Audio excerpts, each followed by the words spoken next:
So, I guess Perpetua, the Nemesis node version of Dr. Nagasa, made an important discovery on their world a while back. She went to the Aztec Valley of the Dead in the middle of exogenous ingression into their world and found shards of a giant stone tablet. Pieces were way too big for her to take with her, so she spent hours making etchings of the entire thing. When Nemesis correctly assembled the etchings, they got, well, I guess the best description would be an oscillating pattern. Schubert calls it the Great Zigzag. Nemesis tried 6 ways from Sunday to figure out what it meant. And after months of analysis, they finally made a breakthrough. If you mirrored the oscillation, it became a representation of the wavelength of the visual light spectrum. And here's where it gets really, really interesting. With the Shapers and the Nazir physically present on their world, they were able to take readings of the exogenous like we've never been able to. And they found out that the Nazir were associated with the frequency of blue light, and the Shapers were associated with green. But, I mean, hey, if you're an Ingress agent, maybe this part isn't so big of a surprise. Resistance, enlightened, blue, green. Apparently those color designations are not arbitrary. But Nemesis counted the points on the zigzag and got 13 in total. And you don't have to be an XM researcher to put together that if the Nazir and the Shapers correspond to blue and green dots, there must be 11 other species of exogenous out there.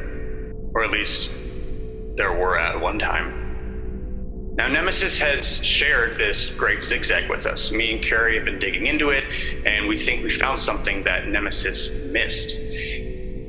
If the mirrored oscillation represents a graph of light, Carrie and I think the original configuration represents a graph of time. We don't have it completely sorted out yet, but we're pretty sure that the original oscillation is this prime artifact equation that Nemesis has been going on about. 13 exogenous species, 13 archetypes, and if we're right about this, 13 prime artifacts.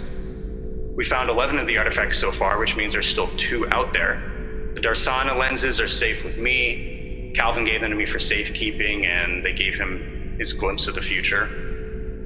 Future scrying was what the lenses did at face value, but I'm starting to think that all of the artifacts have secondary purpose. I think that's what this equation is. Instructions on how to use the prime artifacts together to tune the tessellation. I don't think I can quite adequately convey how exciting this is for me. Figuring out exactly how these artifacts fit together is just the kind of puzzle that I live for. That said, I am not going to be able to crack this alone.